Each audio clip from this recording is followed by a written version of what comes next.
Thank you to our sponsor, the Home Depot. The FIFA World Cup 2026 is here. Games every single day, and the best seat to keep up with all the action is right in your own backyard. Big screen outside, grill going, neighbors and friends coming over to watch.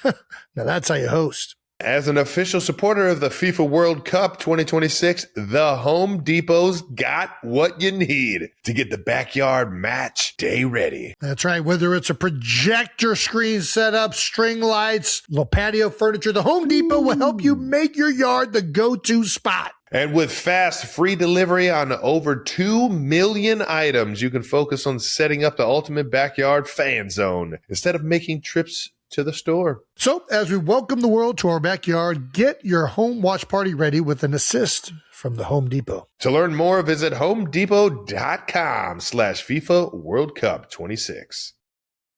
With the Spark Cash Plus card from Capital One, you earn unlimited 2% cash back on every purchase. And you get big purchasing power, so your business can spend more and earn more. You know how they do best in show for like dogs where they like trot them out? And, like, they do it for like horses too? Oh, shit. You all right, Trev? We're good. You good? Taylor's gonna kill me.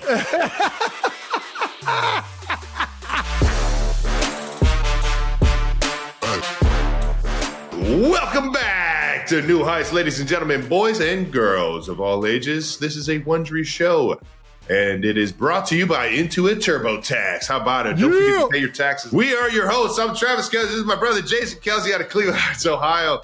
University of Cincinnati alum. Shout out to those Bearcats.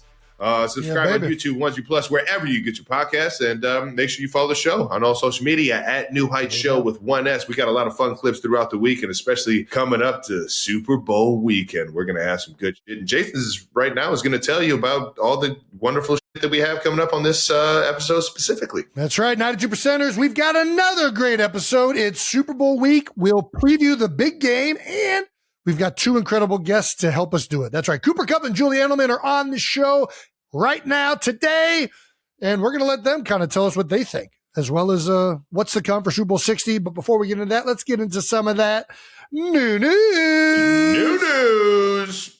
New news is brought to you by Reese's Oreo Cups. And the newest news of new news is that the Eagles have finally hired an offensive coordinator, Sean Mannion.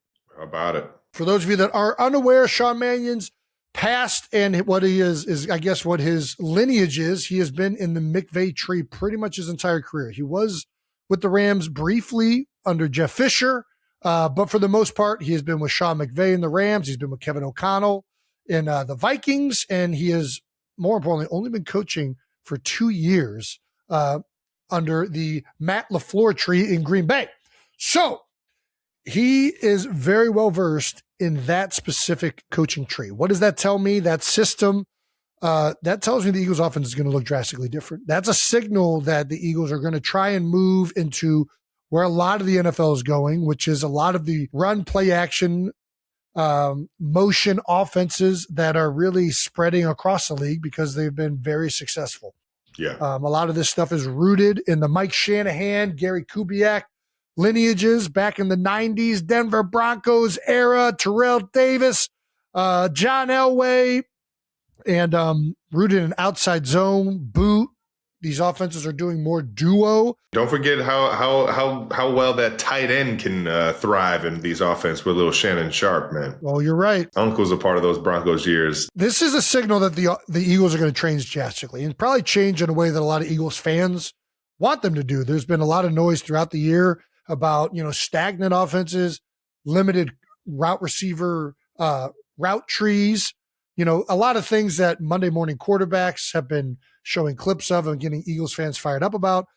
Eagles fans have been voicing their displeasure of what the offense looked like.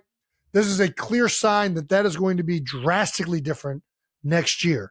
I'm excited to see what this looks like. Jalen's under center a lot more in this type of offense, and what that does for Saquon, what that does for Jalen in terms of run fakes and things like that.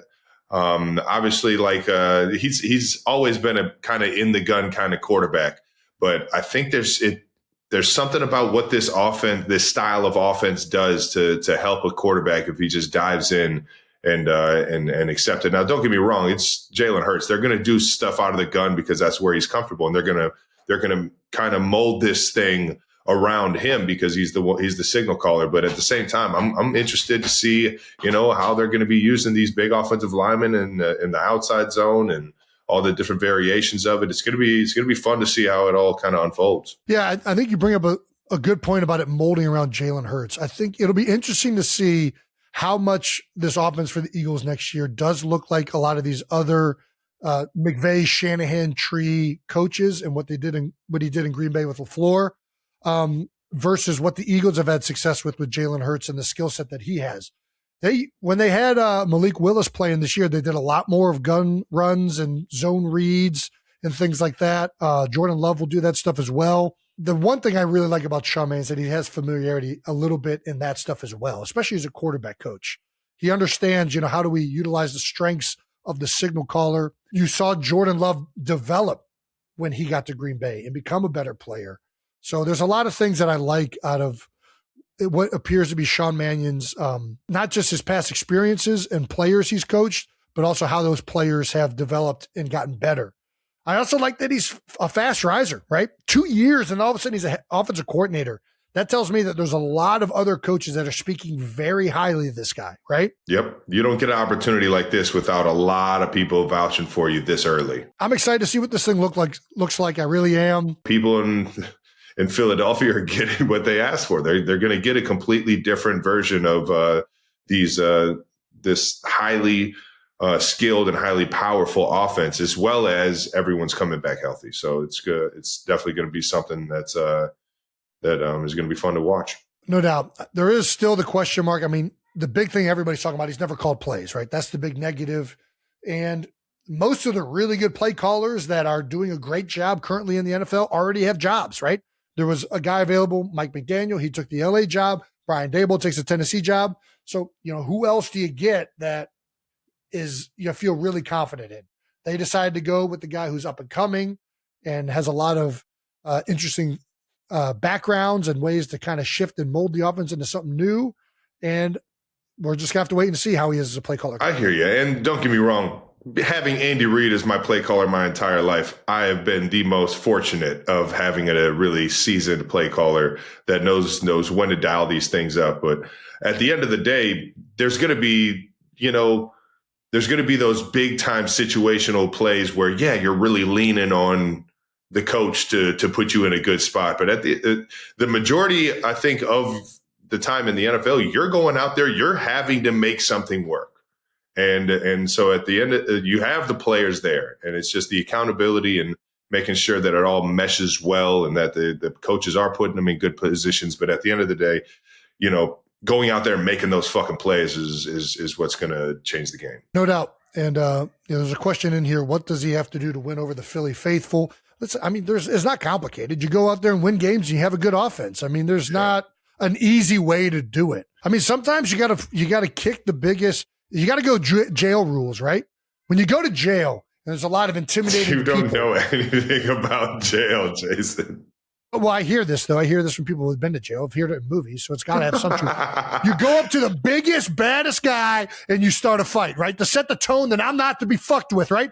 So I think Sean Mannion needs to go to the biggest, baddest Philadelphia Eagles fans' house and just go and egg it. He's just got to egg their house, preemptively egg their house. Take the fight to them. Just start egging houses. Listen, we do have some film breakdown and video that we're going to be diving into from Sean Mannion and Green Bay and looking at, what this offense looks like. I think we've wanted to get into video breakdowns before. It's not the easiest to figure out virtually and with all the editing and whatnot, but we've tried to do something and we're only going to get better at it.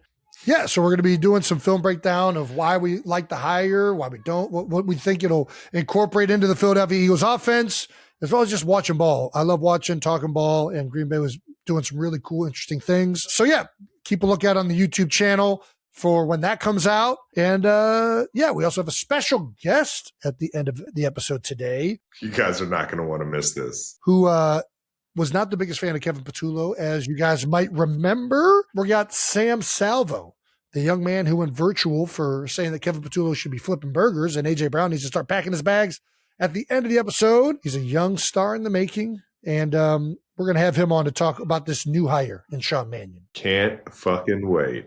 Travis is headed to Waste Management's Open Pro-Am. Yes, sir. Travis, you ever been there before? Have you played in it? So those of you that don't know what it is, it's the PGA tournament out in Arizona, out in Phoenix. The Waste Management Open is iconic. It's iconic for how much of a party it is all weekend. The infamous hole 16 par 3 is fucking electric.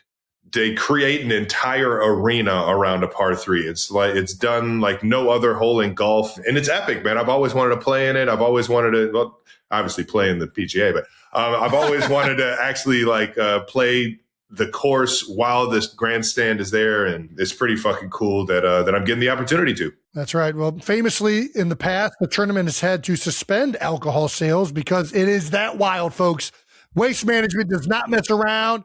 Trav, are you ready for this? Who are you paired with? I don't know if I'm allowed to say, or if I even know exactly who it is that I'm paired with. Whoever I'm playing with, they're a fucking PGA golfer. You know what I mean? Right. So anytime I'm around, pros in different sports, I always get pumped to kind of pick their brain and be a part of their world. So this would be fucking pretty damn cool, especially at a tournament like Waste Management. That par 3, what's the distance on that sucker? Do you know? Last year it was anywhere from like 150 to 180. Okay.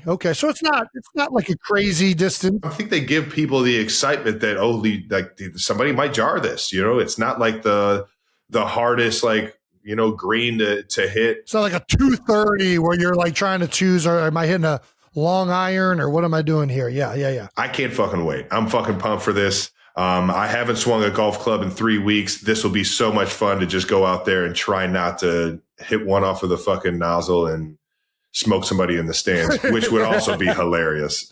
I'm either going for that or going to jar one, baby. Kill one or hole in one. Got it. All right. ESPN is airing the Philly special this Friday, February 6th. 8:30 for 30 is coming out on the Philly special. That's right. What? Are you in it? I am. Yes, I'm in it. Nick Foles is in. And everybody that touched the ball in the Philly special, as well as Doug Peterson, who made the call. Dougie P. Listen, it's really all-encompassing of that Super Bowl run, but the emphasis is definitely on that play in particular and that moment for Philadelphia. So it was a blast to be a part of. All of us got together, me, Corey, Trey Burton, Nick Foles, and Doug Peterson in Philadelphia to reminisce about the play and talk about what led to that moment. So that was a lot of fun, and I can't wait to see what the final product looks like, man. I think dude, I can't wait either. Man, it was just so wild. 4th and 1 in the Super Bowl. Biggest game of your life, 30 seconds left in the half. Oh, I can't fucking wait. God, doggone, man. Talk about crazy weather in the United States right now. That fucking week in Minnesota. Holy shit. It was a balmy 12? I don't remember. I just remember leaving the stadium and it was cold as fuck. And it was a blizzard the whole time. Like literally, I remember this is kind of when Uber started and like Lyft and all these car services really started to like become a thing. And I'm over here trying to get them everywhere. And they're like, bro, I can't even get to you. Like the roads are so bad. The traffic is all backed up because there's really nowhere for everybody to go because everyone's driving so slow. Like it was like you had to get an Uber an hour and a half in advance. And it was like, man, it was insane, but it made it that much more fun to kind of be in that bubble downtown with everyone. Because everyone was just like, you know what? I'm not going out to the Mall of America because I can't fucking get there. I'm going to go ahead and just hit the bars and hit these restaurants around downtown and meet up with friends. And man, it made it for such a fucking unique Super Bowl, man. It was so cool to, see my brother win his first Super Bowl, but also, be amongst the madness that was that Minnesota downtown that year. It was wild. It sure was. I was just thankful for all the skywalks, not having to go outside. Dude, the skywalks, how about they got that shit figured out in Minnesota, man. If they were going to make a doc about any other game or play from your career, what do you think they'd make a doc about, Trav? Me? Like the Chiefs? Yeah, or something in your career. I think it would probably be the 3-jet Wasp. The play in the Super Bowl to Tyreek where we're down 2 scores and we need a huge play, or down 3 scores and need a huge play down to our last, or what felt like our last dollar. And Tyreek came up fucking big with Coach Bieniemy calling the right play, and Pat kind of throwing it out there as famous words. But we got Wasp. What about Wasp? And man, absolutely electric. So I'd say that's probably our Philly special in that regard. And that's the only one that really comes to mind. All right. Last bit of new news. Not sure you guys know this, but we do have a website, kelseyclubhouse.com. If you're throwing a Super Bowl party, we got you covered. Check out the sale for all of your party essentials. That's right. Tablecloths, heat thermometer. Definitely got to know if that meat is done cooking. Oh, yeah. Ooh, a little Jungle Juice dispenser. Yeah. Disposable Can't forget cups, your football balloons. Got to make it festive. Oh, yeah. Don't forget that charcoal, baby. The X's and O's plates. Make it football centric. Live it up. I mean, this is the time of year, man. This is basically a national holiday, Super Bowl time. Dude, I don't know whose Super Bowl party it was. I don't even know whose house we were at. I just remember mom and dad taking us to a Super Bowl party, and it was the year that the Titans played the Rams in the Super Bowl, and it came down to that last play. Yeah, you remember this? The greatest that? show? I don't fucking know, but I remember it like it was yesterday. The whole house they were all cheering for the Rams for sure. It was a St. Louis house because the entire I just remember Kurt Warner memorabilia being everywhere, and all the cups and everything were St. Louis. All the napkins were St. Louis. And it's just something about that as a kid, man. It's just implemented in my fucking brain. All right. Now, once again, that's new news brought to you by Reese's Oreo Cups. Let's keep this thing moving into a little bit of Super Bowl bold topics. That's right. It's the big game this Sunday, and we got some big things to talk about. First thing is that bold topics is brought to you by Xfinity. That's right. Baby. This week, we're bringing some friends on to talk about this big game. And as always, we have our notorious introductioneer. I just made up a word. You guys know what I'm talking about, Jason. Auctioneer, but introductioneer. I see what you did there. Yeah. Jason. Either way, we got some awesome guests. Let's get to the first one right now. Here to represent the New England Patriots, he is the host of Games with Names and Dudes on Dudes podcast, a 7th-round pick out of Kent State, 3-time Super Bowl champion and Super Bowl MVP. 92%ers, please welcome back to the show for his second appearance, Mr. Julian Edelman. Edelnut himself. He's back. How you guys doing? Thanks for having me. Doing great, man. It's Super Bowl weekend. No job January over here, man. Just enjoying some free time and watching some good ball on Sundays, man. Yeah, you're not used to that though. That's probably an uncomfortable feeling, huh? Yeah, you know the feeling, dude. You know the feeling. I get it. When you go to, you both have been to a bunch of Super Bowls and a lot of them in a short amount of time, your body clock is messed up that first time you're not in it. Right. You're like, what's going on? I'm growing a beard. I'm 5 years out. It just feels right. I'm like, what the hell are we doing? Why am I doing this still? Don't change it. It's stupid. It's 80 degrees. You're not in Boston anymore, Jules. You don't need that. I know.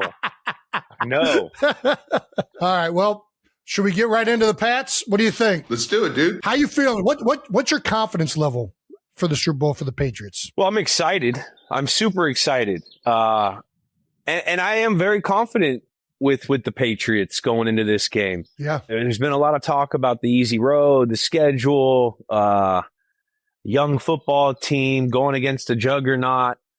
And a lot of these narratives are things that this organization has dealt with before. So, I'm very interested to see the coaches of the Patriots and what they game plan going into this thing. They've had a lot of experience in this. Vrabes, he's never coached in one, but he's got Josh McDaniels, who's coached in 10. Yeah. He's been a former head coach. Vrabes has played in this thing. So I just think there's a lot of value in that experience of the routine of the Super Bowl, because you guys know more than anyone right now, this game is a different game. Completely different. And the little things that the coaches prepare you for, or at least me, I saw come to fruition in the game. So I think I'm excited with their opportunity. Yeah, man. Oh, yeah. Dude, so there's something we wanted to ask you. It is a young team. There's a lot of guys that haven't played in it. You mentioned Vrabes, your organization, have a ton of experience in this game. Right. You yourself, obviously, ton of experience playing in this game in this week. What piece of advice would you give the guys that are playing in it for the first time, the Drake Mays and the young players? What would you tell them? My advice would be is keep the routine the same. Maybe if you want, do a little couple extras. Like I'd always catch another like 500 balls after practice, or something that wouldn't tax my body, but fundamentally get me confident, and keep the routine the same. You guys are here for a reason. It's because of how you prepared all year going into a game. It always worked, and it continued to work. So you don't have to do too much.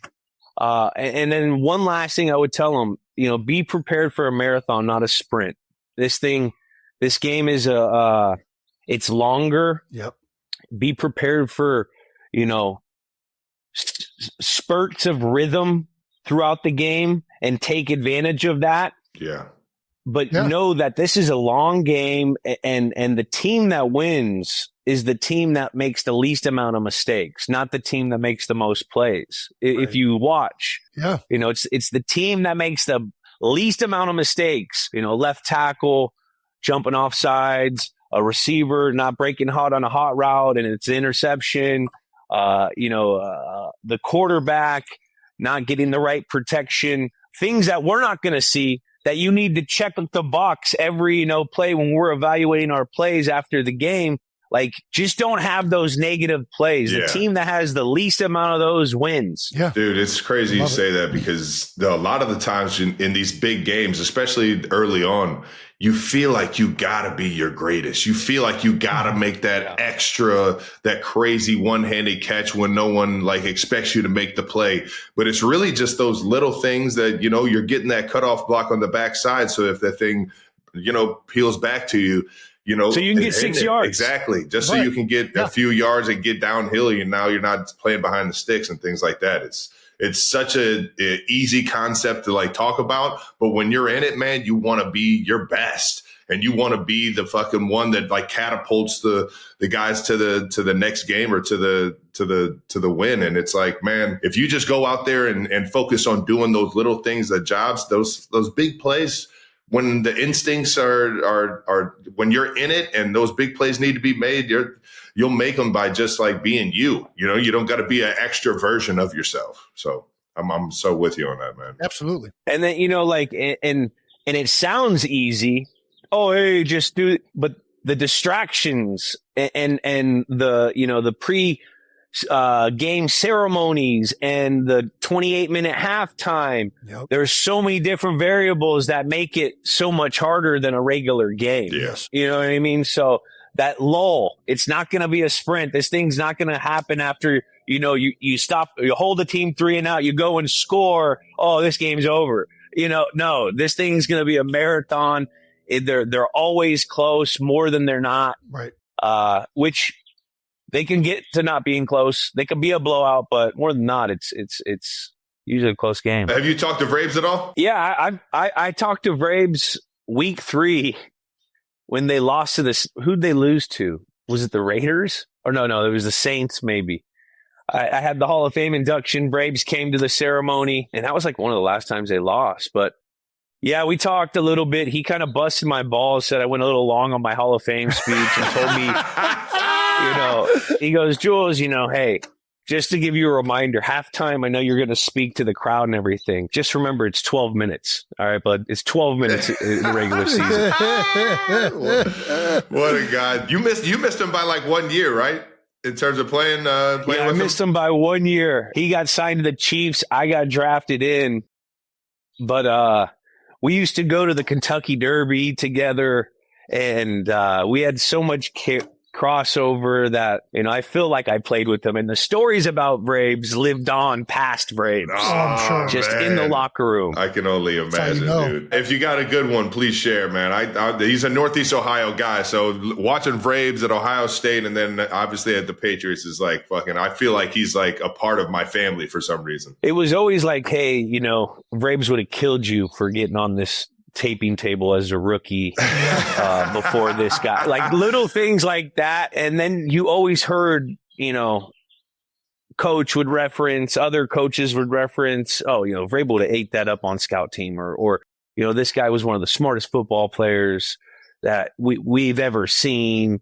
And when you're hearing that from, the coaches that we had that I think, are pretty dang good. Yeah. If they're going to carry a guy's name, he must have been doing something right. Yeah. Him and Rodney Harrison, they always talked about Rodney. They talked about a lot of those former guys, but, they always talked about Vrabes in a great fashion. And it's been really cool to see him. He's always been a stud, though. Like, it's not like, this is his first time doing good things. Right. He was great with Tennessee. He was, when he went to Ohio State as a younger coach, and he's done great things, anything he's done. So it's been really cool to see. Oh, yeah. I was just going to ask you, what do you think has enabled him to have so much success so quickly in New England? Like in 1 year to be in the Super Bowl, to turn it around from what it's been the last couple of years. I mean, it's fucking amazing. Like truly. It is. I think it's a combination of things.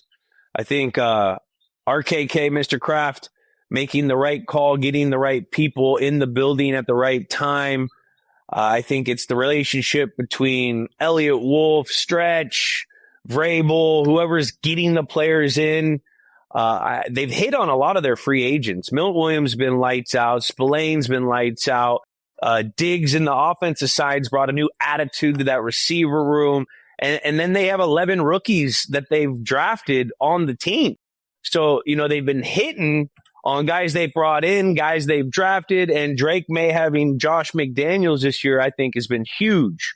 So I think it's a combination of like the perfect storm of things happening, and things can happen that quick in this league because, it's built on parity, and the crappiest team is not as crappy as you think in this league. Like they're like 3 players, 5 players away, which can be hit in a draft or through free agency, however your team is built. So I think it's a combination of things. Love it. And Brady's a great coach, too, Shit. Oh, yeah. We got Cooper Kupp coming on here after you, brother, to represent the Seattle side. 2 of the best wide receivers ever to play in the Super Bowl, man. Cooper's coming back for his second run at it. You got anything you want to say to Cooper? Have any questions for him? Ask him. I've been making my French press coffee a little weird. Just ask him, what's the weight on how much I got to put in? Because he's a big coffee guy. He's did his dodo thing over here once. He gave me a coffee machine. We know he's the Triple Crown winner. We know he's still balling in the Super Bowl, and he's still balling at a high level at a high age. But I just want to know about the coffee. How do I get my French press right? Dude, coffee is an underrated part about having success in the league, too. Whenever I get a young guy and he's not drinking coffee, I'm like, do you not like taking legal performance enhancers? Why the fuck would you not drink coffee? What are you doing, man? I didn't drink coffee until I got in the league. That's right. Then I started chewing. I started drinking coffee. I mean, how do you get through these meetings? That's right. People don't realize this is like you have to go to school before you get to just play football. It's like you're in class all day long. Yeah. That's so absolutely. Fucking good. All right, we got to ask about the French press, man. I'm actually curious about this one. Is there anything you would say the Patriots win if they do X? They get the ball off Sam Darnold. Okay. Patriots win if they can get the ball off Sam Darnold and win that turnover margin. Yeah. I really think if you get it to a nitty-gritty game, you have Milton Williams in the middle, Barmore on the other in the middle together, getting pressure in the middle of the pocket and getting a takeaway from that explosive offense. I think, and they got to take advantage of it. I think they have that's their best opportunity of winning. Because I think Seattle, if you look at them, they're a complementary football team. We've talked about all year, all phases, special teams, offense, defense.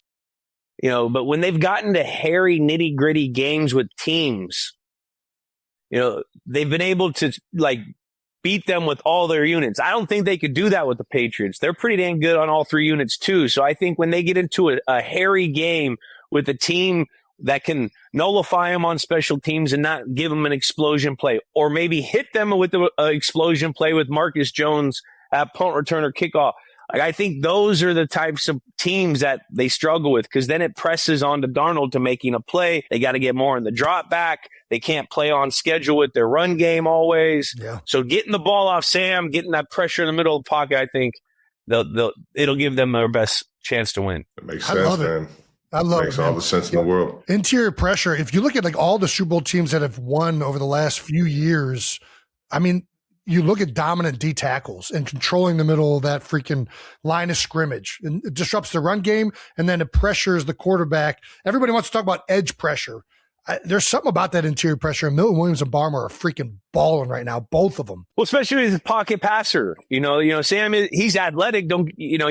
But he likes to do everything behind that center at 8-7 yards, wherever that spot is for him. Yeah. And he likes to deliver the ball off that play action. They do a great job moving it, but Sam he don't like that middle pressure. If you watch, whenever he struggled, it's because of that pressure right in his face, because it's hard to dissect that defense. Absolutely. Gets him a little bit off schedule, gets him off target, and then all of a sudden he'll still throw it up there. All right. Let's hit it with this last thing, dude. We got to know you're welcome to the Super Bowl moment. Out of all the Super Bowls you went to, man, what was the one moment that hit you that you can remember that was just like, man, I'm in it, man? I really think there's two for me. From my first one, we lost against the New York Giants in 2011, and that was still early. That was still kind of almost pre-phone, still getting into the phone age. And the phone age. That first kickoff, when you used to run in these Super Bowls, all you would see is just flashes. Yes. And I was an R2, and you'd run, and I just remember seeing all the flashes on kickoff. Oh, and I remember seeing those flashes. Dude, that's cinematic, dude. That's crazy. Yeah, it's super. I remember that, and the national anthem. When the national anthem's going, you see who's singing it. There's whatever celebrities there. So that, you start to feel the environment of how big this is. Yes. I think those two things were like my welcome to the Super Bowl moment. By the time we got there in 14 again, and then 16, then I kind of had a feel for it. But that first time, it's like, holy smokes. Yeah. Dude, what are we doing here, Batman? Dude, pre-phone and pre-kickoff changed. Like the kickoff when it was the fucking kickoff. You know what I mean? We're rolling. Dude, we're fucking charged. More daddy. I'm going to go bust a wedge. That's right. That's fucking And the moment you said national anthem, I started getting goosebumps, because that is, and still, even like when I'm at a regular game, every time I hear the national anthem, that kind of is like, for some reason, a very visceral moment for me. And I don't think it's just about the national anthem. It's something about like that. It's about to happen. Like that's always the trigger in our heads for timing. Yes. And at the Super Bowl, it just is at another level every single time. That's one of my favorite moments when they're videotaping everybody and you see guys just like so emotional, like just like caged dogs ready to get out there. And man, puts you right back into it for sure. It really does, man. The national anthem, anytime you watch it, like especially in the big games, you got the jets flying over, you got the military there, the fans are going, you know what I mean? Yeah. And you got, someone's crying. That's because that, like you said, it's calm before the storm. It's about to go down. Yes. And it's been like that since we were kids. Yeah. Oh yeah. Right after the national anthem, we're going and we're playing ball. Yes. Let's Headbutting freaking everybody. go. Fucking fire up, man. God. Well, I'm fired up for the Super Bowl, baby. I can't wait. Pats, Seahawks, we appreciate you hopping on, Jules. You're the man, brother. No problem, guys. Thanks for having me. Thank you to Julian Edelman. Edelman did not disappoint. Jules is the man, dude. But we do have one more guest. We've heard from the Patriots side in contingency. Now it's time to go to Seattle. We have the other wide out. Oh, man. We have the one and only Cooper Kupp. All right. Thank you to our presenting sponsor, Intuit TurboTax. Hey, you guys know what time of year it is. It's tax season. That's right. It's April 15th deadline coming up, and it'll be here before you know it. But this year brings a new major upgrade. That's right. TurboTax now has in-person locations nationwide. How about that? That's right. Walk into a modern TurboTax location near you and meet face-to-face with a real tax expert to drop off your documents and ask questions. Or don't. Just drop them off and let them take care of it. There you go. Once you meet with a full-service expert, they do your taxes for you, and you can track their progress right through the TurboTax app. And you can get real-time notifications as you go about your day while your expert reviews everything for you so you know you're getting every dollar you deserve. There you go. All while you put that extra time that you're saving and energy towards what you actually enjoy, like playing golf or trying to dunk a basketball or just enjoying some sunshine. Head to TurboTax.com to find a store location near you and get matched with the TurboTax expert with real-time updates in the iOS app. Thank you to our sponsor, Reese's Oreo Cups. Reese's Cups with Oreo cookie crumbs included. You know how to get the Kelsey boys fired up. Oh, it's the biggest news, not just in candy, but in all of snacking. That's right. It's the news we've been waiting for forever. The Reese's Oreo Cup is one of those drop everything announcements. That's right. One of those remember where you were when they heard it announcements. Yeah. Do you remember where you were when you heard that they were coming out with Reese's Oreo Cups, Travis? Well, I can certainly tell you where I was headed when I found out the closest place that had Reese's Oreo Cups. That's where I was going. Reese's Oreo Cup. If you didn't know, now you do. Drop what you're doing and go get them immediately. That's right. Available wherever candy is sold. You will not be disappointed. Thank you to our partner, Adobe Acrobat. We've shown you over the last few weeks some of the incredible new features Acrobat has to offer, but what about non-football content? That's right. We've had so many amazing guests this season, and in order to have meaningful conversations, a lot of research goes into every interview prep. How about it? Brandon, why don't you take your final victory lap showing the 92%ers here how PDF spaces can be used for interview prep. Okay, let's see. Let's see how this happens. All right.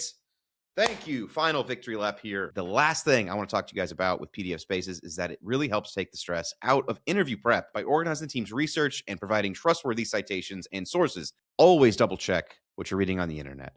It's actually way more helpful to use this than it is to just start with a blank page. Like when we had Matt Damon on, we could easily source articles on his personal life, on his professional career, and even get hints and like read all the rumors about what he's got coming up. Additionally, you can chat with the AI assistant to get audience insights and even suggestions on like what you should ask somebody you're going to have on your podcast. It basically tells you what the internet wants you to ask somebody, and then you just do your best to ask the right questions. Basically, PDF Spaces makes being an intern a whole lot easier. Back to you, fellas. That's right. PDF Spaces is the smartest way to prep for and enjoy authentic conversations. Learn more at adobe.com/do-that-with-Acrobat. Here to represent the Seattle Seahawks, our guest is a 6'2" wide receiver from Eastern Washington University. He is a Pro Bowler, All-Pro, NFL Triple Crown winner, and 2021 NFL Offensive Player of the Year. He is a Super Bowl champion and Super Bowl 56 MVP. 92%ers, please welcome Cooper Kupp. Yeah. You know, that's awesome. The most proud I am is that you rounded up from 6'1" to 6'2". That was the best part of the whole thing right there. I'll take that one. I'm the same way. I'm 6'3". All the stats, all the things. Like, yeah, let's go. I'll take it. A combine will get you, man. They go down to the eighth of an inch. It's not fair. I was 6'5" my whole life, and at the combine, I'm 6'4" and 7/8. I'm like, you motherfuckers couldn't give me one more eighth of an inch.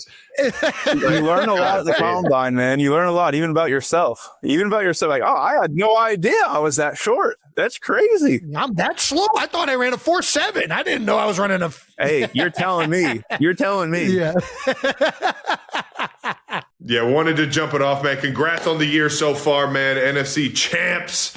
You know how to do this thing, though, man. Obviously, you have literally the best run in playoff history at the wide receiver position, man, in terms of just stats and touchdowns and going out there and actually getting the fucking dub in the big game, man. How does it feel to get back to the Super Bowl? Yeah, it's pretty sweet. You just don't take these things for granted. I mean, we've all been lucky enough to be on parts of teams that get to the show and, you know, make it happen, get the chance to play in the big one. And I've also been we've all been part of really good teams where, like, man, the belief is that you're there. You're going through training camp. You're like, we're going to the Super Bowl. Like, we know the work. Like, we have everything it takes to get there, and you don't, and you fall short. And so to be in this place, to be able to, week in, week out, find a way to get wins and get here. It's a special thing. How has it been with the new team? Obviously, this is not a lot of people from the outside saw it coming. I'm sure you guys, seeing it from your perspective, had high expectations.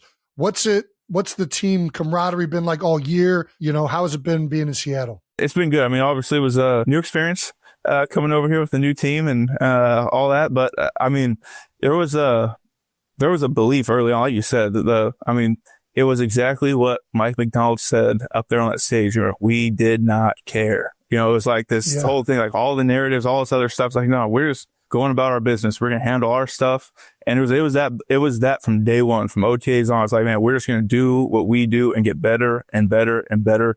And it wasn't like this isn't one of those teams that I would have said day one, like, oh yeah, we got all the pieces together to go make this thing happen. It was truly like a slow build of like, hey, this is coming together and gelling, and the guys are coming together, the belief in one another, the camaraderie of the people, the energy of the locker room is special. You could feel the energy in the fucking preseason, Coop. I remember playing you guys in the preseason, dude, and I was sitting there on the sideline that second half watching my guys try and battle your guys as like kind of like second and third string guys, and I'm sitting there, I'm just like, this team has the fucking juice. Like, these guys love playing the game of football, and they do it together. And it wasn't just the starters. It wasn't just the guys after that. It was all the way through the end of the game, man.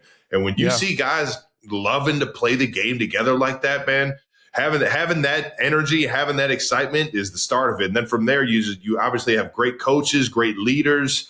You got to talk to us about a guy named Sam Darnold. How fun has it been fucking seeing that guy grow into the Super Bowl quarterback that he is today? Ginger Cuz. I was waiting for it. He's been the man.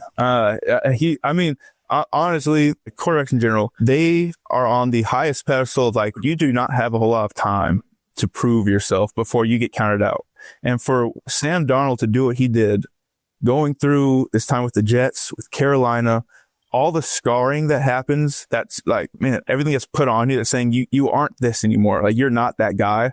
For him to push through all those things, to go to San Francisco, to learn his stuff there, to be able to like take in all the Shanahan, like, man, this is, I can do this system. I believe in this, how this is done, how quarterbacks are asked to play this game, to go and do it for KOC in Minnesota, and then to come over here and just ball out like this. I mean, it's just incredible. It's not talked about enough how special and how difficult that is for quarterbacks to do.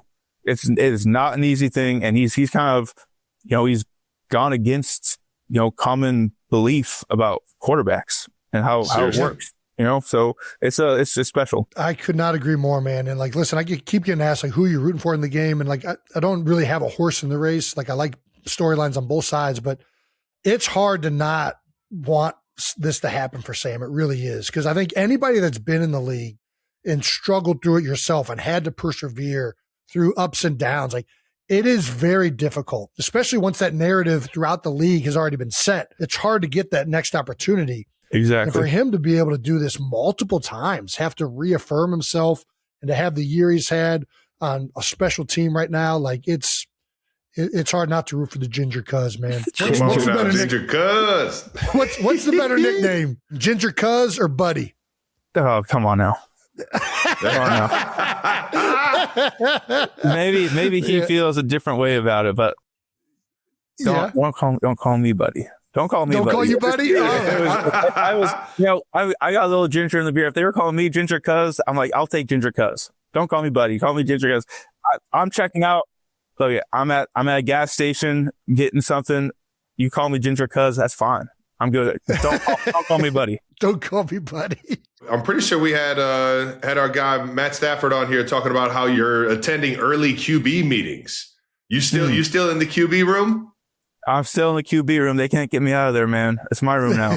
Took over. I love it, man. Let me ask you this, and I think I already know the answer, but just for like people watching, why do you attend the QB meetings? What does a receiver get out of going to the QB meetings?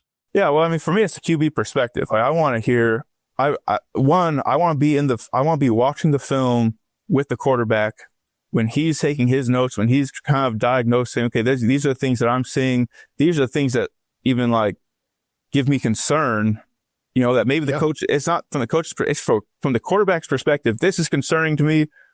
And maybe he's like, has a thought about how he would want to attack, or what answer he wants that to be.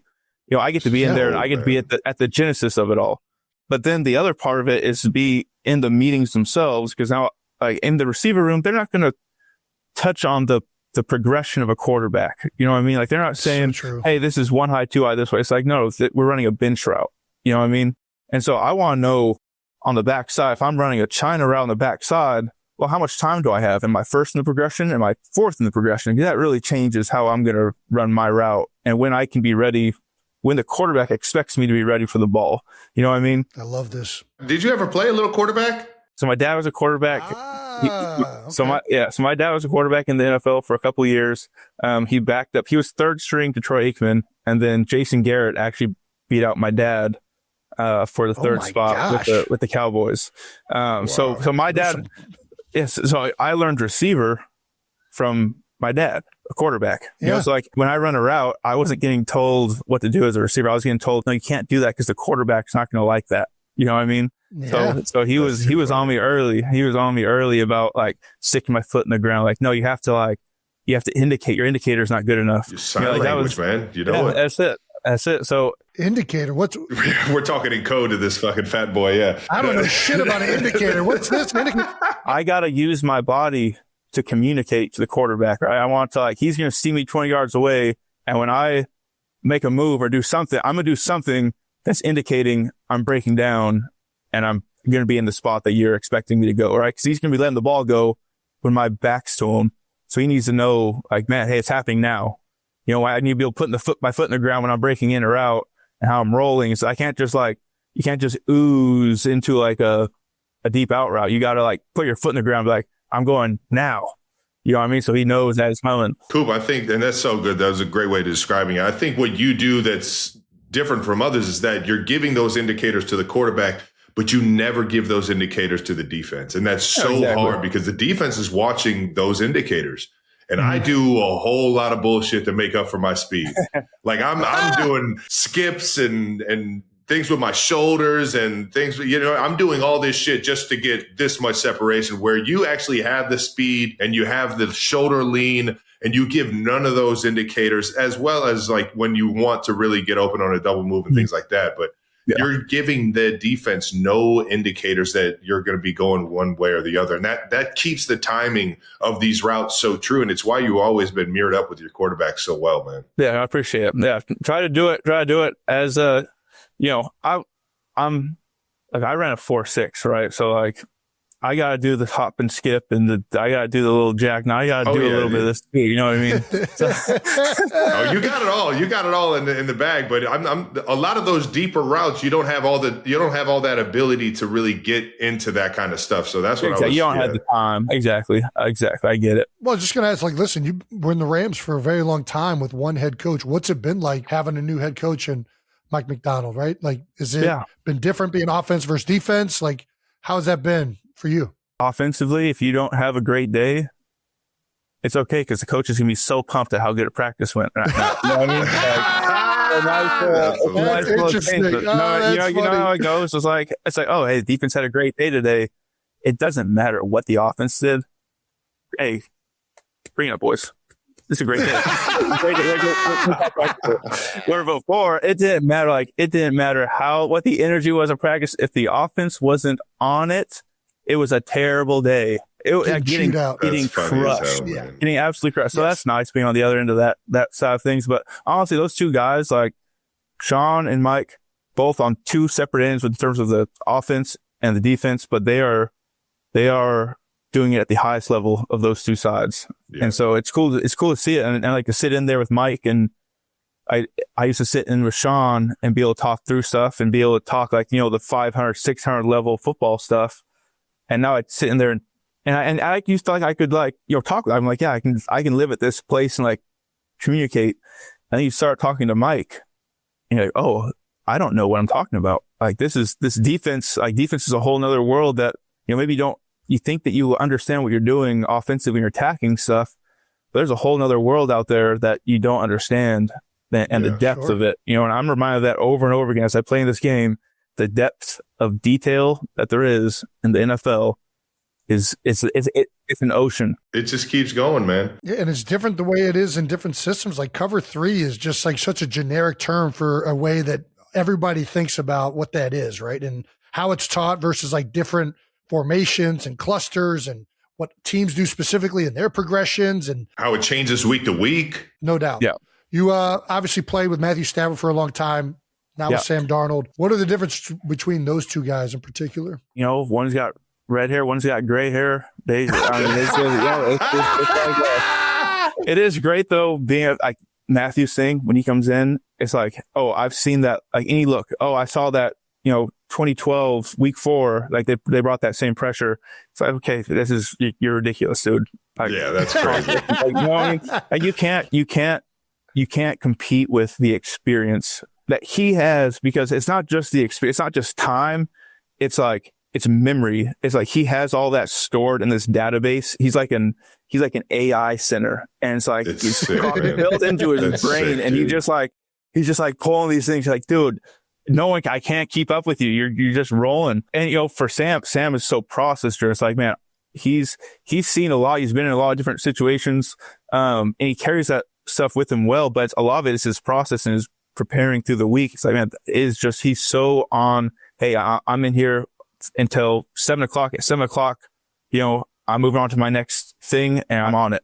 He's just boom, like a robot on his stuff. Awesome, so when he gets to the game on Sunday, it's like, man, he's just gone through it. He's so prepared for that moment to step out there and play. Or he's almost over. It's like you don't have to poop at 7 every morning. You know what I mean? Like you can do other just wants things. to be ready for it, man. He wants to be ready. I love it, man. Well, I'm sure it was pretty weird lining up against your former teammate former teammates and former team.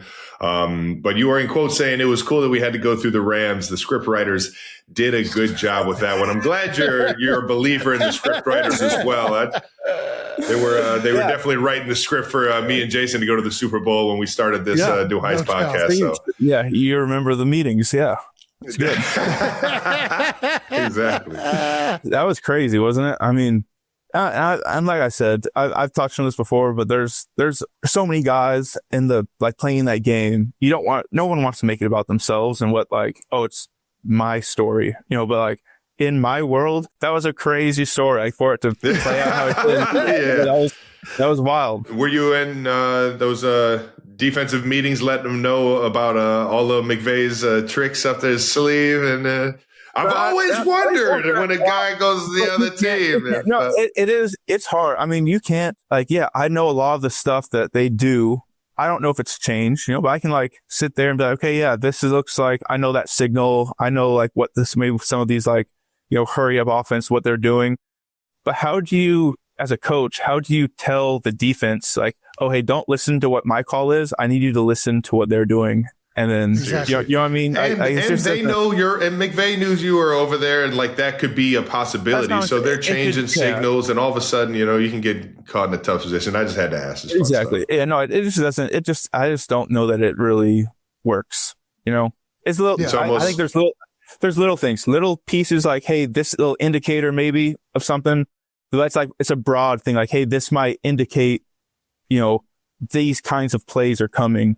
Versus being oh, this is the exact play that's coming. To put that in the back of somebody's mind with everything else that you got to deal with on the football field, I feel like it's almost like a crutch to be able to have somebody thinking that much about all of it. So I'm right there with you. Yeah. How has the Kupp chant been with the 12th man instead of the Rams fans this year? Is it feel weird, or is it? How do you feel about it? It's been pretty solid. I'll tell you what. It's been pretty solid. Lumen's crazy. Playing in Lumen, it gets rowdy. And I've been on the other side of it. It's really similar, though. It used to be I used to run onto the field, for part early on, and you get the boos. Now I run on, I just get the coops. Doesn't feel that different. I've kind of been here. I've kind of been here before. That's great. You got another unbelievable wide receiver in the wide receiver room with you in Seattle right now. JSN is absolutely taking this league by storm. I think he's right now, in terms of every single route he's running, pound for pound, one of the best fucking wide receivers I've ever seen play this damn game, man. He's so fun to watch, and he has that ability to just do it with ease, similar to how you are. He doesn't give a lot of indicators on the deeper routes, and he's always on time. And then his big play ability is through the fucking roof. Did you coach him up at all? Did you give him experience? Like, how was it when you got in the wide receiver room over there? Yeah, no, it was good. I basically have built Jackson myself. I knew it was going there. I knew it. No, he was so good when I got here. Like watching him go through OTAs, like, dude, this dude's special, And I don't think, like, you never know going into a season, statistically what the production is going to be like. What are we going to be like as an offense? That dictates a lot of it as well. But he's just over and over again made the plays. Like when the opportunities come, we don't throw the ball. Like we're not super high up on the list in terms of how often we're throwing the ball, but when we do. And when the opportunity comes his way, he's making the play. You know what I mean? For sure. And I think to do that, you got to be consistently getting open, like consistently open. You don't know when that time's going to be when the ball is coming your way. And so he's just been special in that way. And like you said, no indicators. Like he's so smooth. He plays at one level the entire time. He can run a 15-yard outbreaking speed cut route and never change. It's like the same level the entire time. He just kind of Porsche turns to the sideline and plays negative coming out of his breaks. And it's really special seeing him do his thing. Dude, it's so smooth. Like the effortlessness of it, and it's fun to watch him just run. He's similar to, you played with Devontae Smith. I was about to say they're very similar in the way they move. Super smooth runner, but Jax is built a little more like a running back when you see him. A little bit stockier. Got some girth to him. You got a little more girthiness to him. He seems like a great dude, man, and I love the combo you guys had. But I got to ask you about my guy AJ Barner in the tight end room, man. Oh, Northeast Ohio ball player, baby. Northeast Ohio ball player. I got a chance to say what's up to him at tight end U, man. And outside of like the on-field stuff and him really like being a big part of this offense in the run game and pass game, man, his energy. His swagger as a young cat in the league, man, I fucking love it, man, and I'm so happy for that dude. But you got to tell me, you got any good AJ stories? I got some great AJ stories. I don't know that I just got. The problem is choosing one that he wouldn't be upset about me sharing. There you go. Well, what was your first impression? When your first impression coming in, I'm sure you knew him to an extent because he was playing in Seattle, but. My first impression of him, I was like, wow, this is like a young Tyler Higbee. Dude, Higgs is another guy. Dude, fucking love Higgs, man. Higgs is one of my all-time favorite human beings, teammates. Higbee's the man. He's the man. I stood next to him in the huddle for 8 years, like one of my favorite dudes. And I'm like, this dude runs routes, he blocks, he does all the stuff, right? He does all the stuff. As you get to know him more, like he's got a very unique energy about him. And he's the dude that's like barking in the team meetings, he's got something to say every time. Something to say. And, 90% of the time it's awesome. 10% of the time you just kind of let it kind of just, go over your head. It's like, okay, yeah. You're doing it for you, yeah. Oh, Barnyard. That's a banger right there, man. I can't wait to see him in the Super Bowl, man. I know he's going to be turned. We had Julian Edelman on already, all right? He had one question for you, all right? Okay. He's having some problems with his French press. He doesn't know the right ratio. This guy's... What do we got for him? What do we got for him? He's hopeless. I tried. I've already tried with him. I've already tried with him. I walked him through it. The first time he showed me, he was making coffee. He's dang near drinking his coffee with just grounds he's chewing his coffee basically. He's got that Turkish coffee that's got the grounds in it, right? He's exactly. He's drinking his coffee with a spoon. Listen, he's got, you have to measure things. You can't just like throw it together, right? It's ratios. You gotta have a feel. You gotta have a little bit of detail. And for Julian Edelman, one of the most detailed receivers to just like throw things together Oh, it broke my heart. You wanted to see the attention to detail. He turned that shit off, man. Yeah. Slow yourself down, Julian. Slow yourself down. Make yourself a nice cup of Joe. Make it a nice little process. We'll be good. Well, time out. Hold on. I want to get the inside scoop though for myself. Though, what is the ratio? What is Coop doing with his coffee? Most French presses, the plunger won't go all the way to the bottom, right? So like the plunger will leave. Well, like have you made French press before? Yeah. Yes, I have. Okay. So the French press won't plunge all the way to the bottom. So if you want to start, see where that spot is and just fill the grounds up to right where that is. Right where that plunge. Okay. Most of them will be that'll be pretty accurate. So you want to start there and then you go there and you fill up your whole thing and you can press it. Wait 6 minutes or so. Make sure your grind's good. You want a nice coarse grind with French press. Don't want to be a super, you don't want to be, you know what I mean? If you get too fine, you're going to have if you're going to over extract, you're going to have the grounds all coming up through that plunger. You don't want to do that. You don't want to making that make sense. Well, You're hold making on. that make sense. Let's talk some more about this. What is French press the best method of brewing? Well, what beans do you have, right? Because people don't know this. There's certain coffee beans that are made for espresso. There's certain ones for drip. There's certain beans with their oil contents and things that like. Where are you getting your French press beans from? My French press beans, I honestly don't. I'm getting them from Dodo. Is where I'm getting them from. That's right. Dodo. There we go. You know it. I don't know if we were down in Guatemala. I didn't know. I don't know.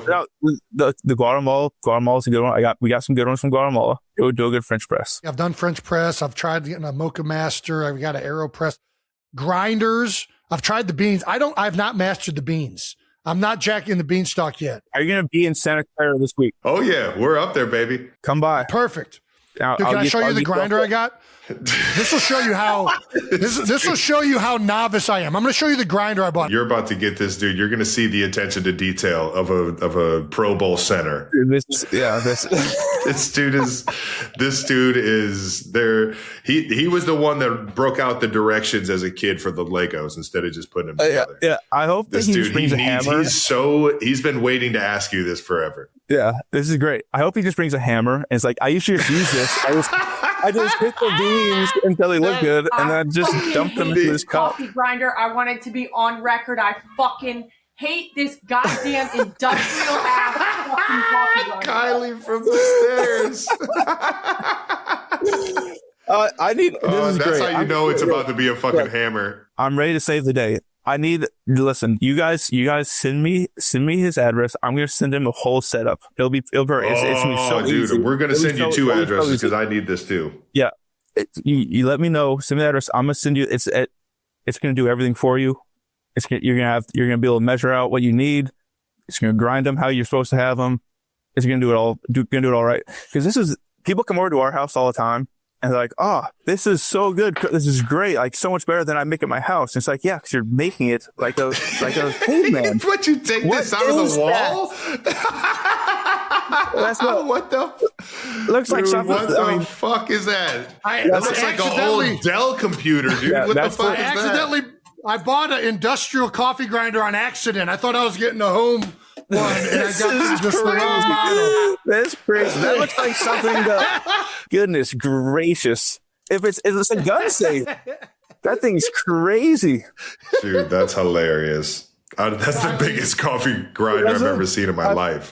When that thing showed up, Kylie was like, what in the fuck are you doing, Jason? The entire house just shakes in the morning. You turn that thing on. Coffee for the entire block. That's right. I was telling Trav, you guys tell me where to send it. I'm going to send you a whole setup. It's a whole coffee setup. It's going to look nice. Your wife's going to love it. It's going to set up on the counter. You're like, oh, this is good. This looks good. Perfect. It's going to make good coffee. I got you set up. Have you always been a coffee guy? When did you start getting on the coffee? Coffee's it's a performance enhancer in the league. Like if you don't drink coffee, you're doing yourself a disservice. Yeah, you're not trying if you're not drinking some coffee. You don't come in here if I don't see you walking around with a cup of coffee, I'm questioning your commitment to what we're doing. Exactly. When did you start it up though? Secretly, my mom would buy me coffee like early middle school. My dad hated it. No way. Oh, my dad. Wow. He's so Dude, mad. he's been in the game for a minute. I've been in the game for a while. Are you a sweetener or you like the taste of the beans? You don't want to mess with the beans. Blackity black. Just Nice, I man. love it. You got to get the taste. You got to get the taste. and go. What are you guys? I'm black all the way. I was about to say I'm black, and for some reason I don't really like espresso as much as I like actual coffee.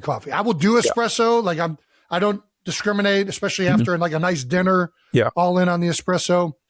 Espresso martini. Hey now. No, yeah. But there's something about like a coffee that I just really enjoy. Yeah. The taste. It's just a drip coffee. It's a nice drip coffee. Yep. Yes. Dude, Yep. I'm right there with you. I'm straight up. I like the coffee straight, and then I like I'll go back. We have like 6 flavors from a Kansas City roasting company that I'll go and get. I'll switch it up by the week.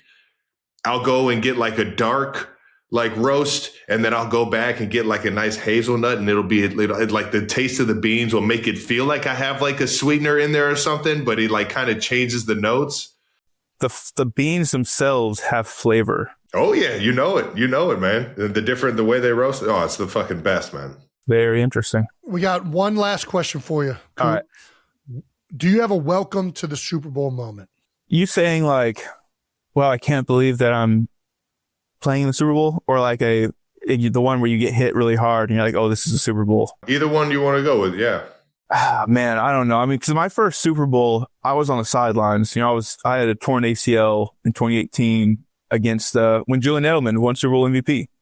Yep, and so I think maybe this would be my welcome to Super Bowl moment.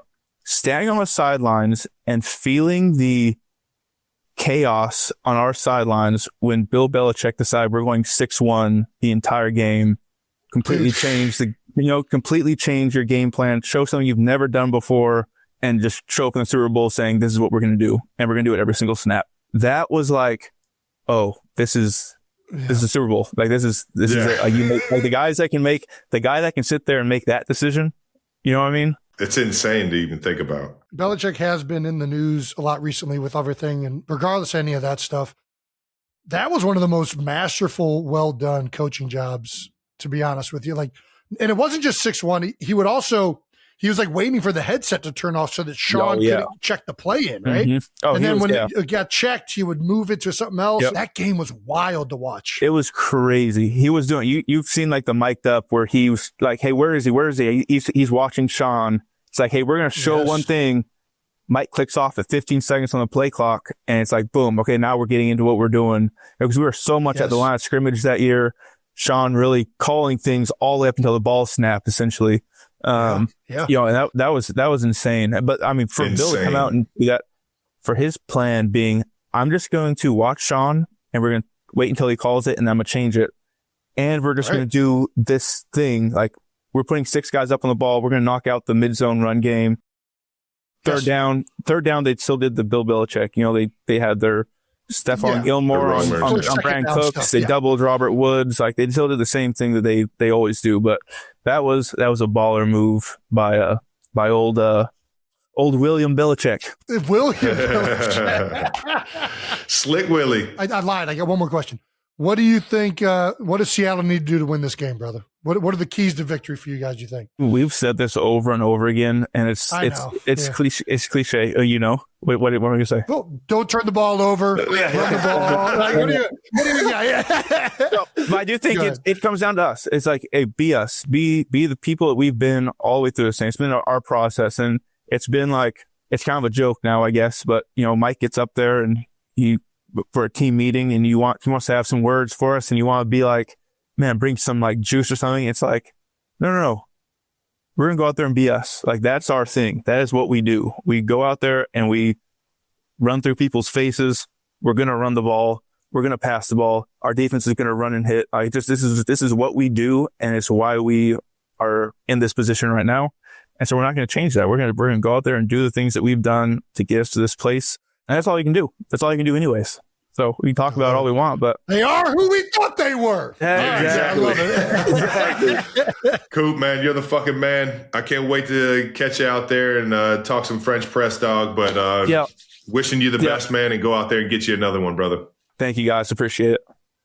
Thank you to our partner, Xfinity. The Olympic Winter Games are almost here, and Team USA's ready to bring it. We're pumped. And while Xfinity can't guarantee a clean sweep for Team USA, they can guarantee your internet price stays locked in for 5 years straight until the next Winter Olympics. Through the next Winter Olympics. How about that? That's the Xfinity 5-year price guarantee. One price for 5 years, guaranteed. Through the next Winter Olympics and beyond. No contracts, no commitments, just reliable Wi-Fi at the same price while everything else keeps going up. A lot of things are going to change in 5 years. Who knows what's next, right? But Xfinity members, they'll still be paying that same internet price. Go get it now at Xfinity.com/Team USA. Xfinity, imagine that. Proud partner of Team USA. Restrictions apply. Select plans only. Thank you to our partner, Pepsi Zero Sugar. Pepsi's reviving their iconic Pepsi Paradox Challenge. It's the idea that when labels and bias disappear, cola drinkers prefer the taste of Pepsi. And we have an exclusive sneak peek for this campaign for the 92%ers. Let's take a look. This can be heavy. Whoa! That just happened with me. I see what they're doing here. Oh, Pepsi and pizza. Mmm. Oh, this is epic. Oh my God. Wow, this is good. This is very good. This is classic right here. Who doesn't love a good Pepsi and pizza too, man? That was a subtle, but it made me want one right then and there with the slice of pizza. Well, if you want to see this commercial along with a ton of other great commercials, as the Super Bowl always does have, tune into the big game this weekend to see the full commercial go out and try Pepsi Zero Sugar today. I can't wait. You deserve taste. You deserve Pepsi. Thank you to our sponsor, Allstate. Checking Allstate first could save you hundreds on car insurance. That's smart. You're right. Not checking if your phone is on silent before starting the podcast recording. Rookie move. Not smart.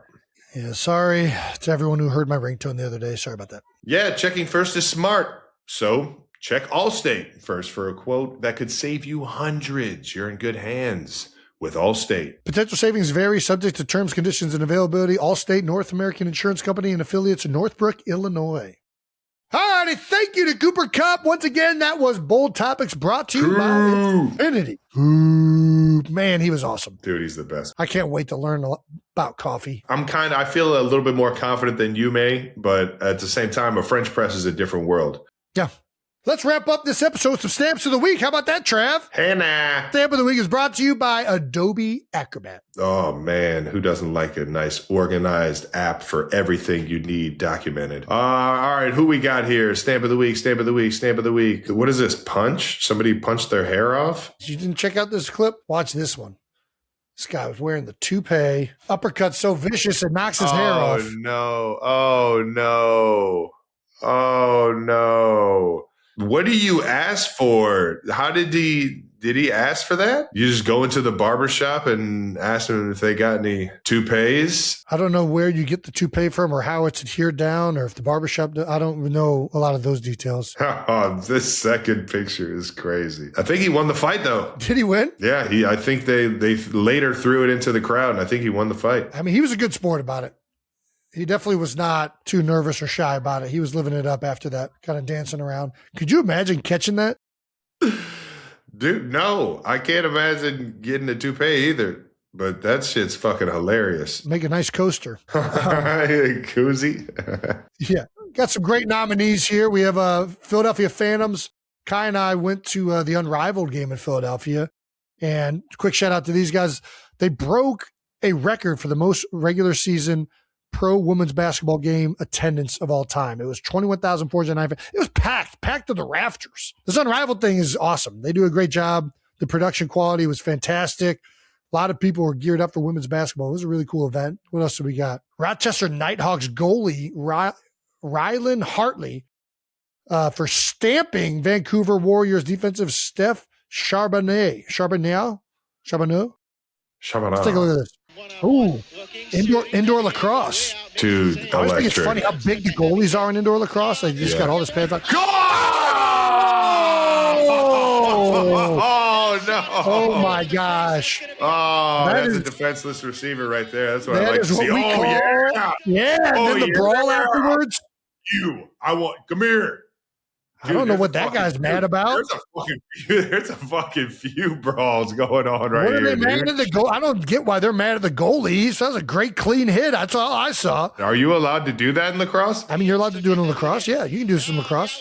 Oh, right to the Boom! He doesn't even chop. hit him in the head. Dude, he didn't even hit him in the head. He hits him right in the chest. chop. That's right in the chest. It is It's right in the chop. chest. That is clean. I don't care what anybody says. Right over the chin. I love it. I'm here for it, dude. I'm here for it. You can't throw over the middle late, dude. That's hilarious, man. Electric. I'm about to go to some indoor lacrosse if that's what they got going in indoor lacrosse. Fuck yeah. We also got Iowa lineman Gennings Dunker for bringing the mullet back to the Senior Bowl. Did you see this freaking beauty? Check out Dude, this beauty. Pull this Somebody's picture up. going to get a fucking stud. I don't know Dude, if he he's looks any like good a at playing football, Clydesdale. man, but this dude. I mean, just look at it. The hair, the mustache, the knee braces. He does look like a Clydesdale. That's It's hilarious. unbelievable. He's a majestic man right there.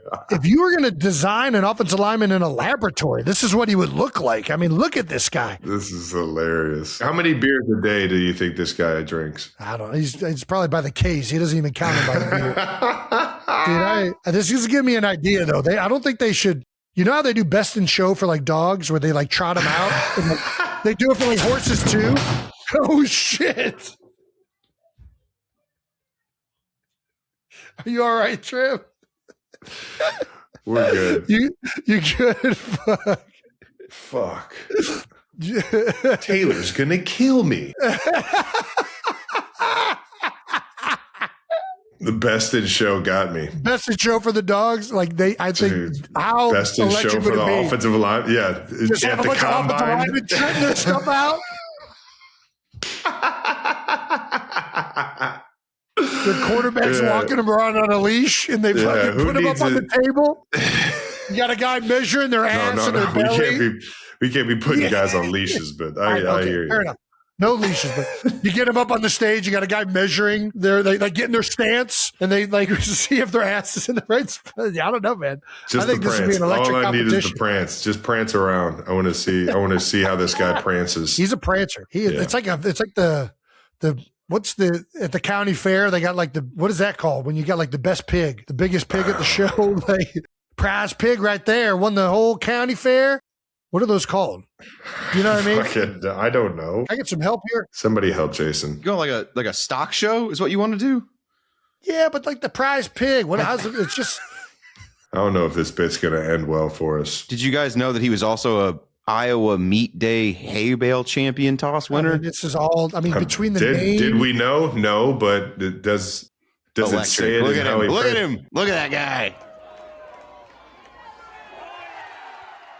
This should be at the combine. dude, I'm telling you, we just need to create our own version of this. Offensive lineman. The New Heights offensive line combine. Yes. No, it's not a combine. You're misjudging this. This is not a combine. Okay, what is it? Jason, explain. What is it? It's just an offensive line beauty pageant contest, but it's not. It's called something different. I don't know. It's This guy the offensive, cut the arms and legs off his shirts and shorts and just said, Yeah. fuck it. I'm going to go throw the fuck out of this hay. I've never seen offensive linemen like exude out of somebody's skin as much as I've seen. Even the fucking name. Gennings Dunker? Are you fucking kidding me? The fuck? We're moving that kid's draft stock way up just on this episode alone. I mean, it's just like it's like a character in a movie. Like this isn't but it's real life. This is He's got so the good, shoulder man. strap on to hold his AC joint in place. I mean, what the fuck are we looking? I really like this idea of an offensive lineman, like just like essentially a beauty contest of offensive linemen. Yeah, I don't need to know how fast this guy runs. I want to see how smooth he runs. Just do a lap. Just do a lap. I want to see how smooth he walks and prances. That's what I want to see. What's the elegance of this guy? Shout out to Dunker. Bald guys. How about this nominee? Since Robert Saleh has joined the Titans, he has made 5 additional coaching hires. The one caveat is that you must be bald. Look at this thing. He's got nothing but bald guys. I mean, I've seen all the hair go in Kansas City's office. I mean, Yeah. dude, guys are Guys are dropping like flies, It's a man. stressful job. Stressful job. I think it's stressful. It's just long hours, man. Long hours means you're not getting much sleep, which means, and also this could be by choice. The guys could just be like, you know what? I don't want to fucking deal with this goddamn hair. I'll tell you what, I'd hate to be in the stands on a sunny day between all the helmets and bald heads. That light is going to be reflecting. You're going to be blinding. God. Fuck. Jesus Christ. Ah, damn, we didn't put Vaseline baby oil on this shit? Jesus. All right, I'm giving I'm giving my stamp of the week to Dunker, just because how do you not give it to just such a beauty? Yeah, I'll give it to my guy that fucking lost his toupee, Gerald Miller, and still won the fight, baby. My boy Gerald. Time out. How do we know he won the fight? I feel like you're just randomly saying that. There's been nothing. He did win. He did win. He did win. Confirmed. And before we get out of Stamp of the Week, we have an honorable Stamp of the Week to give out. Ooh. We talked about this a little bit earlier. Jason, you want to do the honors? We love the kids here at New Heights. That's right. We're always thinking about how we can take this show to new heights. We decided to bring on somebody who had one of the greatest viral moments of all time after the Eagles were eliminated this year in the playoffs. 92%ers, please welcome Sam Salvo. Let's take a look at this clip. For those of you that aren't aware, this kid has a future in the making. He's going to be on ESPN one day. He's going to have his own show. Who even thinks of this stuff? Yes, this was a huge letdown. This was my Christmas present, and I got a loss. Oh, no. Yeah, probably. I'm feeling two of two things. A, I want A.J. Brown packing his bags, and I want him somewhere else that is not here. I love you, A.J., but, you can't make those drops in that game. And I also want Kevin Patullo flipping burgers at the local McDonald's or something. I don't care. Why do you say that? Whenever he's an offensive coordinator, it's like he's flipping burgers. One side, he's cooking. One half, he's cooking. And the other half is completely raw. Dude, amazing comments from a child. Do kids in Philadelphia just come out sounding like GMs? Do they just? It's how they're born. It's how they're born. It's just it's something in the water when they grow, when they're born, that as soon as they hit age 8, they know how to talk like adults. Pack your bags is something they find out when they're 3 years old. That's what you just tell Eagles players when they don't play their best. Yeah, mom's been listening to WIP Sports Take while the child's been in the womb the whole time. It's just catching the radio waves. So they just come out with hot takes and shitting on people. Yeah, no, it's ingrained in Philadelphia for sure. That kid reminds me of a gentleman named Patrick Bacon. Oh, dude, he's remarkably maturely grown up in the way he's talking, which is what makes the whole thing. It's so funny. I want A.J. Brown packing his bags. I want two things. Let me tell you how I feel about the Birds right now. 2 things. Yeah. I'm just what? I got a feeling this kid's dad has been he's regurgitating a lot of things. He's been hearing frustrations from his dad on the drive into school every morning for the last 6 months. This fucking guy. Well, you're in luck, 92%ers, because we got Sam coming on the show. That's right. Sam Salvo. That is who the child is in that video. And we're going to get his take on the new Eagles offensive coordinator hire, Sean Mannion. We felt let's see what his opinion is on this. Yeah, let's see if he's flipping burgers too. Sam, welcome to the show. Hey, what's up? Flipping patties like the Eagles are flipping offensive coordinators, man. Jesus. He's got the spatula for a microphone. All right. Yeah. He's not holding back. Sam, I got to know. What were your impressions of your viral moment of your video? What did you think? And what did everybody tell you at school? Kids at school went crazy. Kids I don't even know. They just came up for no fucking reason. I don't even know, man. Oh my gosh. All right. I got to know. Obviously, you weren't a big fan of Kevin Patullo. What do you think of the Sean Mannion hire? I hope that he can work with Jalen better than Patullo did, because I think that if he could work with Jordan Love and make him a top-tier passer in the NFL, I think that maybe he could work with Jalen better than Patullo. Oh my gosh, I love this. And he's done his research, man. It's all right. What are we thinking about AJ? Are we still out on AJ? I mean, you were pretty upset after the game. Yeah, I was very upset. Sometimes a couple weeks. What are we thinking about A.J. Brown for next year? I'm not still 100% sure. I think that we could definitely build an offense around Schmitty, but I think that having someone that we can sometimes rely on in some big situations to just throw to, I think that we should still have him on the team. I love that. He's a good player. Don't. I know he had a rough go. I know he's had some frustrations. Hopefully that can be fixed with some new plays and offensive score. By the way, what do you want the Eagles to run this year? What formations and schemes? Yeah, let's hear it, dude. I want them to run. I want them to run it more to their strong side of their offensive line, because really, it was this year. It was more like up the middle runs, and really with Kellen Moore, we didn't see that as much, and that's when Saquon had like one of the best years of all time, if not the best rushing year of all time. So honestly, I think that I would like if we could run more outside plays, and I think that if we could get Jalen a little bit more, like seeing the defense better and like recognizing sometimes, because on the last play of the game, it seemed like everyone was going to blitz. I was there, and like it seemed like everyone's going to come in like a house call blitz. So I mean, if it was a house call blitz, the Goddard play would have worked, but they backed up into zone and they batted it down. So man, you're out here watching film, dude. I love the commitment to the spatula. You're still talking into it like it's a microphone. Have you ever actually flipped the burger? Actually, I did last night. Actually. You did. There we go, baby. He's cooking. He's cooking. You get that thing nice and cooked. Was it well done? Was it medium? Was one side raw? Medium. Medium, nice. A nice medium burger. Or keep it juicy and cooked, baby. I like it, man. Well, I think it goes without saying, if football doesn't work out, you got a future in commentating, man. You are natural at this. Yeah. You got the analyst work done really well. Outside zone, the Eagles are going to run a lot more of outside zone. Yeah, that's what Sean Mannion and the McVay system is rooted in, right? Yeah. Outside zone, boo. Yeah. They'll still go down the middle, but yeah, you're on top of it. I love it. Well educated, good takes with some flavor to it. I love it, man. That's typical Philadelphia. Do you listen to WIP? Sometimes, like when I'm in my grandpa's car. Knew it.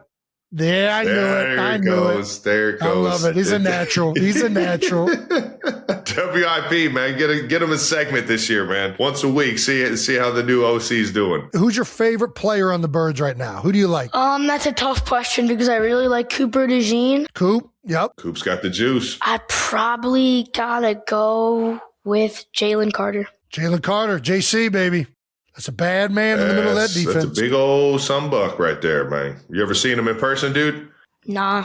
I wish. You don't want to. Yeah. You walk up on the guy that fucking big. Oh, yeah, dude. He'd be like twice my size. How much of what you were saying after the game is stuff that your dad's been yelling at you furiously for the past 6 months? Absolutely nothing, actually. None of it?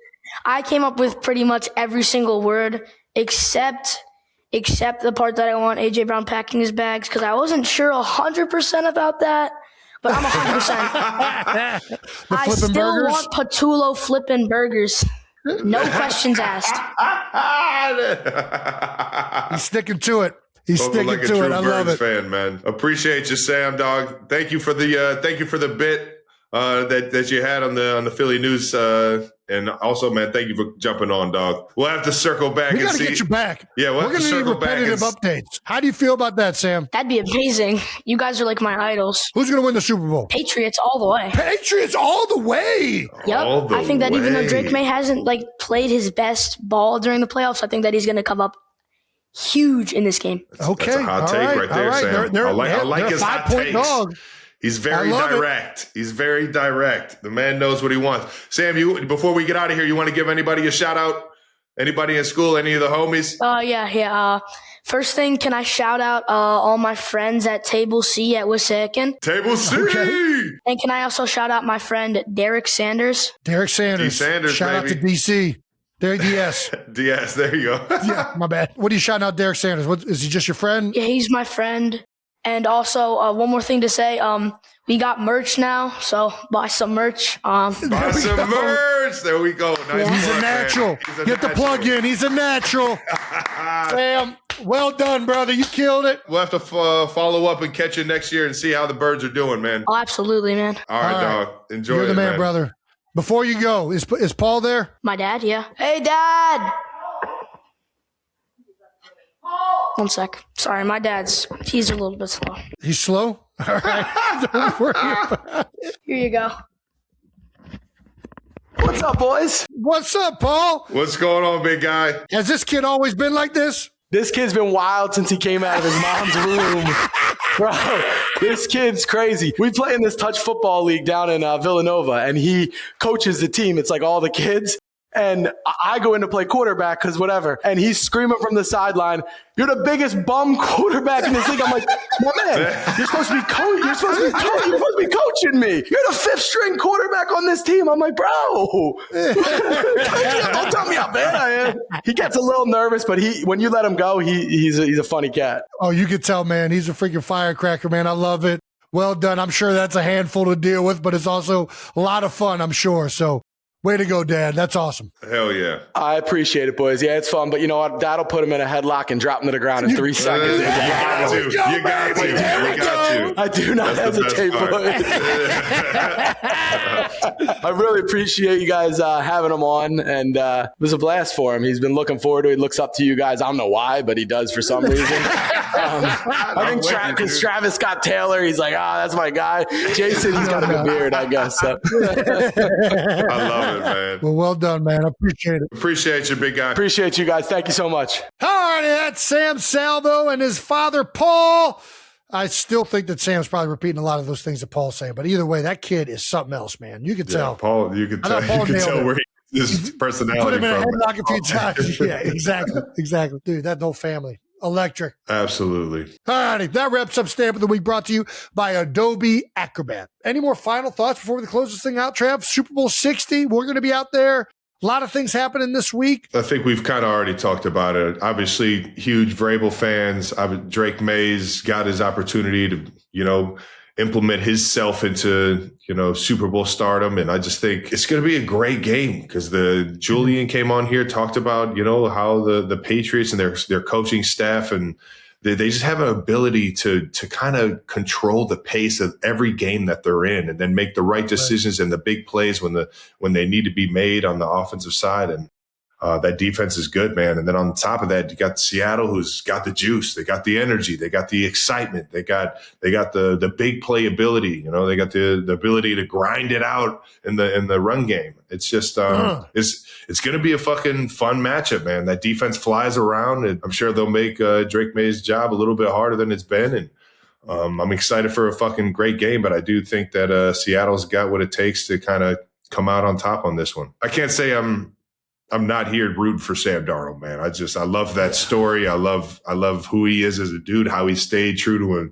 to the process and himself and his confidence. And right now he's playing better than he's played all career. Could not agree more, man. Well said. I'm pretty much right there with you on everything. I do got to say, I will be out there at the Pro Bowl. I guess this is coming out Wednesday. So I'm going to be at the Pro Bowl beforehand. It is wild how this whole week has turned into not even just the Super Bowl. Like there's all these events out there. It's like truly a week of almost like a convention for the NFL, like the whole thing. There's NFL honors, like all of it. So yeah, there's New Heights fucking barcade party. Come on down at New Heights, baby. Either way, enjoy the Super Bowl 92%ers. That wraps up this episode of New Heights. Thank you to our guests, Cooper Kupp, Julian Edelman, and of course, Sam Salvo, the young up-and-coming journalist. Make sure you subscribe to the New Heights channel on YouTube and follow the New Heights show on Wondery app or wherever you get your podcasts. You can listen to new episodes of New Heights ad-free right now by joining Wondery Plus on the Wondery app or on Apple Podcasts. Once again, New Heights, a Wondery show brought to you by Intuit TurboTax. Don't forget to do your taxes, ladies and gentlemen. Follow the show on all social media at New Heights Show with 1S, and thanks to all our 92%ers, this New Heights production team especially, and everybody go enjoy some Super Bowl Sunday. One of the best days of the year, man.